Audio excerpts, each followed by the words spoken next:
가정의 달 5월을 맞아서 한국 기혼 남녀 결혼생활 만족도라고 하는 주제로 설문조사를 했다고 해요. 크게 두 가지를 물어봤는데, 첫 번째로는 결혼 생활을 전반적으로 어떻게 평가하시나요? 결혼 생활이 어떻게 만족하십니까? 라고 질문을 했는데요.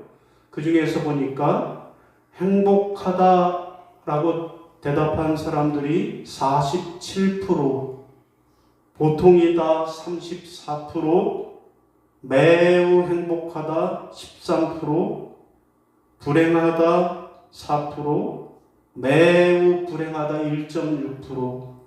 여러분, 전반적으로 보면 불행하다, 매우 불행하다는 5.6%밖에 안 되고, 나머지 95%의 사람들이 결혼에 만족한다 라고 하는 아주 긍정적인 대답을 했다라는 겁니다. 두 번째 질문으로는 결혼 생활에서 가장 중요한 요소 무엇으로 생각합니까? 결혼 생활이 만족하려면 어떤 요소를 채워야 합니까? 1순위로 부부간의 소통, 대화 50%가 대답했고요.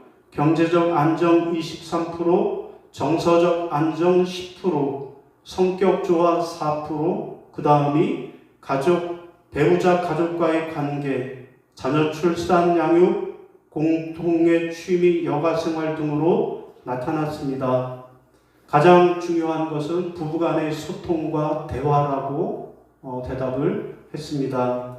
자, 바라기는 여러분의 가정 모두가 하나님의 은혜로 부부간의 소통 잘 하셔서 그래서 행복한 가정들이 다 되시기를 주의 이름으로 축원합니다. 아멘. 자, 오늘 본문 말씀 무슨 말씀일까요? 여러분, 오늘 본문 말씀은 행복한 가정에 관한 말씀입니다. 예수님이 오늘 포도나무의 비유를 통해서 행복한 가정에 대해 말씀하시는 것이 본문의 내용입니다.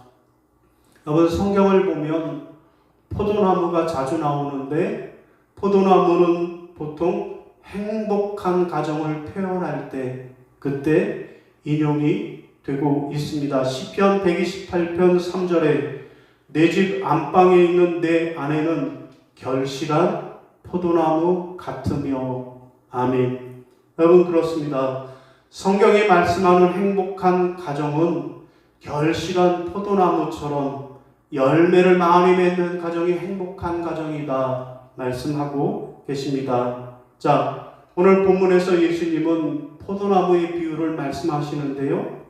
하루는 겟세마네 동산으로 기도하러 가시다가 포도나무를 보셨어요. 그리고 오늘 본문에 포도나무의 비유를 말씀하십니다. 하나님은 농부가 되시고 나는 포도나무고 너희는 가지라 라고 말씀하셨습니다. 자, 그러면서 너희는 내가 알려준 말로 이미 깨끗하여졌으니 내 안에 거하라. 그러면 많은 열매를 맺게 될 것이다 말씀하셨습니다. 여러분, 이상이 오늘 본문의 내용입니다.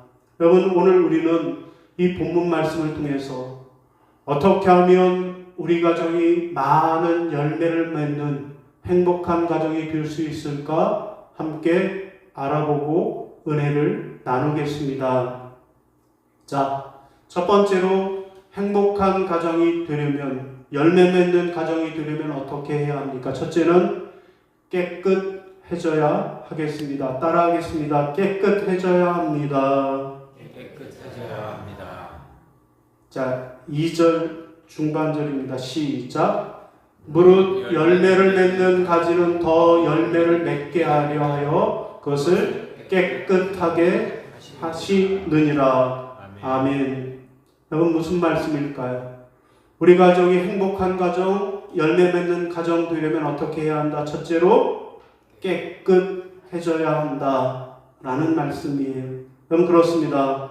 하나님은 깨끗한 사람에게 열매를 많이 맺게 해주시는 그런 하나님이십니다.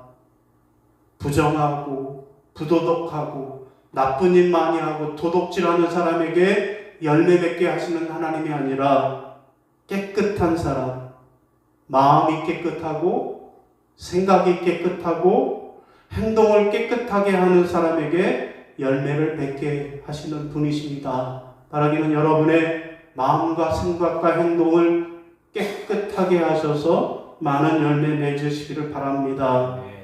여러분, 과수원하는 분들에게 이야기를 들으면 가지치기가 중요하다, 가지치기가 중요하다라고 합니다.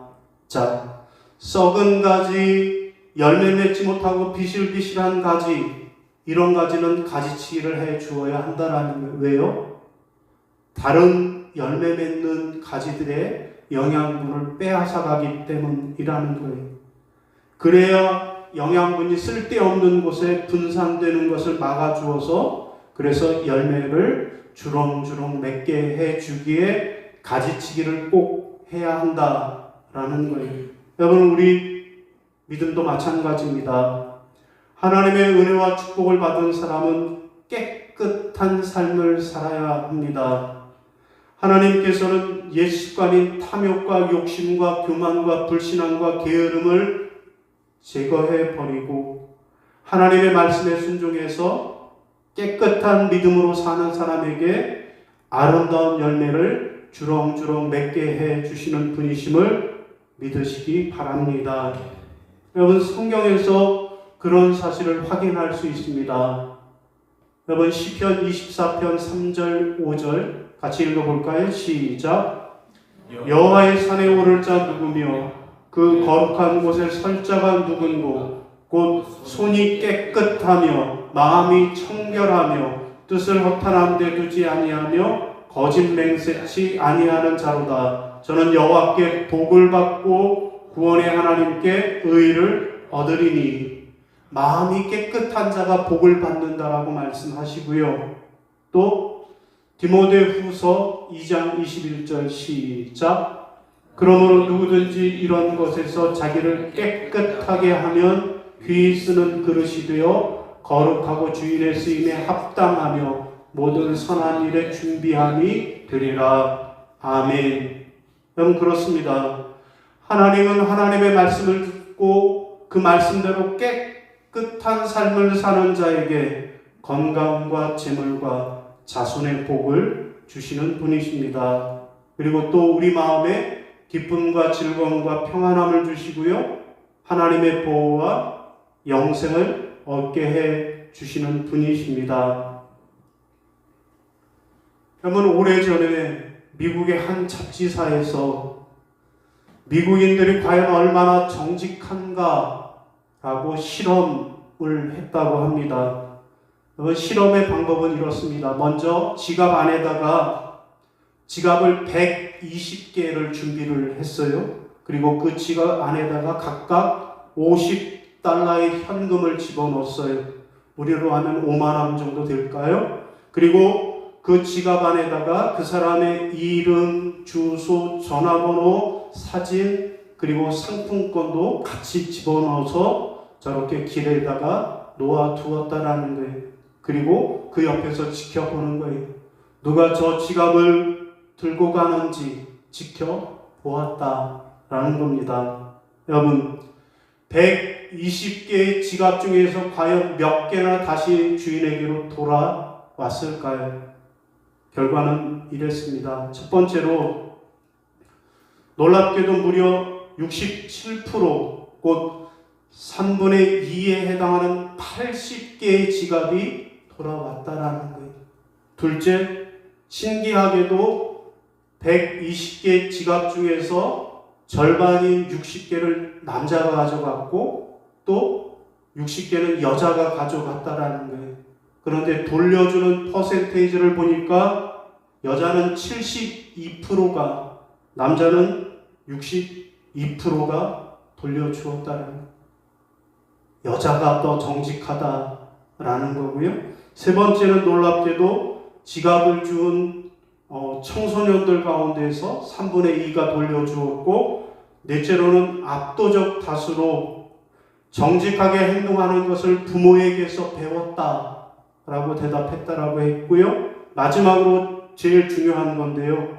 지갑을 돌려준 사람, 거의 대부분의 사람들이 다 크리스찬이었다.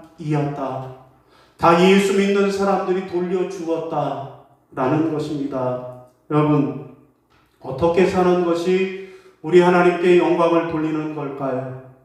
깨끗하게, 정직하게 사는 것입니다. 왜 우리가 깨끗하게, 정직하게 살아야 할까요? 우리는 하나님을 사랑하기 때문에 그렇습니다.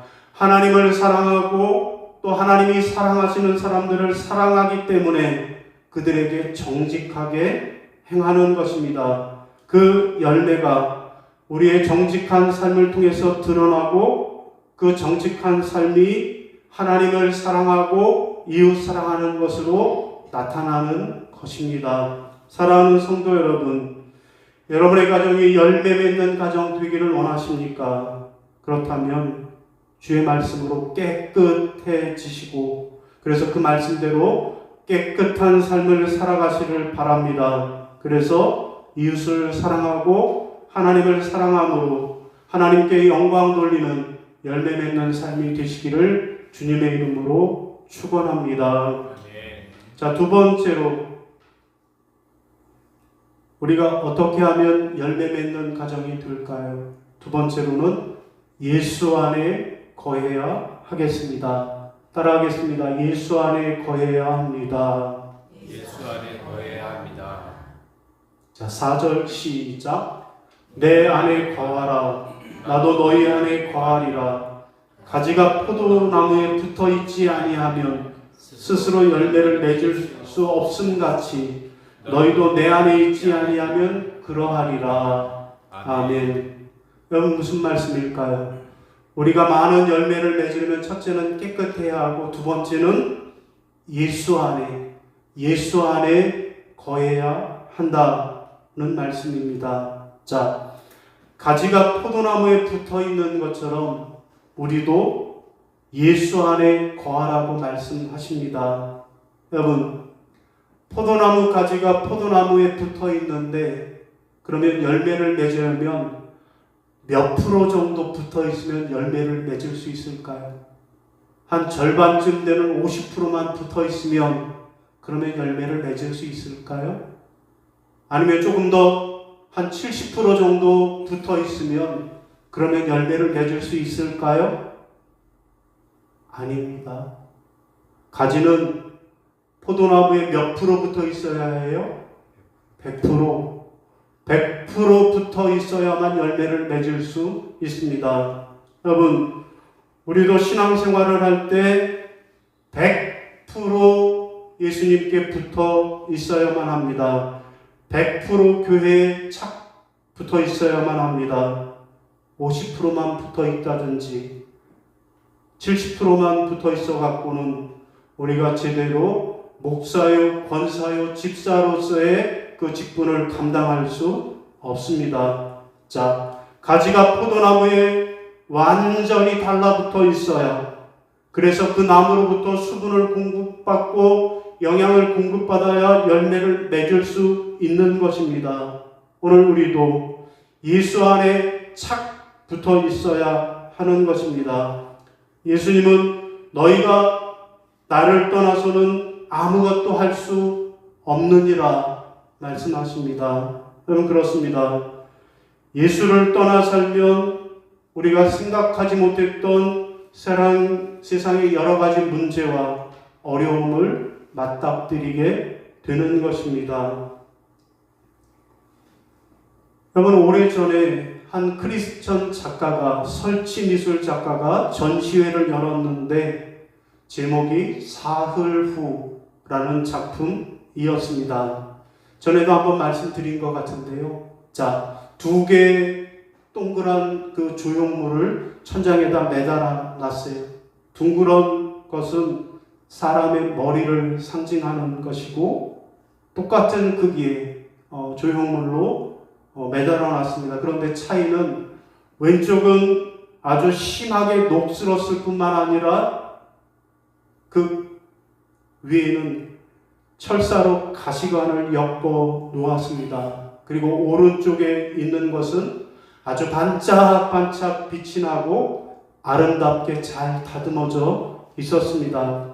작가는 이것을 통해 어떤 고난도 그리스도 안에 있으면 반드시 찬란한 부활의 열매로 맺어진다 라는 것을 나타내기를 원했습니다. 자, 그래서 이 작품을 본 관객들 중에서 크리스찬들은 보자마자 저 녹슨 저 조형물은 예수 그리스도의 고난을 의미하고 저 아름다운 것은 예수님의 부활을 의미하는 거구나. 그래서 제목이 사흘 후구나 라고 깨달았다라는 거예요. 자, 그런데 문제는 안 믿는 관객 하나가 방향을 거꾸로 들어와서 먼저 반짝반짝 빛나는 그런 조형물을 보고 그 다음에 녹슬고 철사로 엮인 조형물을 보고 나서 이렇게 해석했다라는 거예요. 인생은 아름다운 것 같아도 막상 사흘만 지나면 녹슬어서 형편없이 되는 거구나. 그런 뜻이구나 생각했다라는 거예요. 여러분, 아주 정반대 해석이 나왔습니다. 여러분, 그러나 이 정반대 해석도 의미가 있습니다. 물론 거꾸로 본 거지만 해석에 깨달음이 있습니다. 인생이 아무리 아름다워 보여도 길이요 진리요 생명 되신 예수 그리스도를 떠나서는 금방 녹슬고 쓸모없게 될 수밖에 없다. 예수 떠난 인생은 녹슬고 쓸모없는 인생이다 라는 새로운 해석이 되는 것입니다. 사랑하는 성도 여러분, 여러분의 가정이 많은 열매를 맺기를 원하십니까? 예수 안에 거하시기를 바랍니다. 포도나무 가지가 포도나무에게 꼭 붙어 있어 풍성한 열매를 맺는 것처럼 우리의 생명 주인 되신 예수님께 꼭 붙어 있어서 그래서 많은 열매를 맺으시기를 바랍니다. 자, 오늘 말씀을 정리하겠습니다. 여러분, 5월은 가정의 달입니다. 자, 그러면 오늘 우리의 가정들이 어떻게 하면 행복한 가정, 어떻게 하면 열매를 많이 맺는 그런 가정이 될 수 있을까요? 오늘 본문은 두 가지로 말씀합니다. 첫째는요, 깨끗해져야만 하겠습니다. 우리가 예수님의 말씀을 듣고 그 말씀대로 깨끗하게 정직하게 살아가야 하겠습니다. 둘째는요, 예수 안에 거해야 하겠습니다. 포도나무 가지가 포도나무에게 꼭 붙어 있어서 열매를 맺는 것처럼 우리도 우리 생명의 주인 되신 예수님 안에 거하심으로 열매를 맺어야 하겠습니다. 사랑하는 성도 여러분, 여러분의 가정들이 주의 말씀대로 깨끗해지시고 날마다 예수 안에 거하는 삶을 사셔서 그래서 풍성한 열매 맺는 행복한 가정들 다 되시기를 주님의 이름으로 축원합니다. 아멘. 아멘. 예, 우리 자리에서 일어나셔서 결단 찬송 부르시고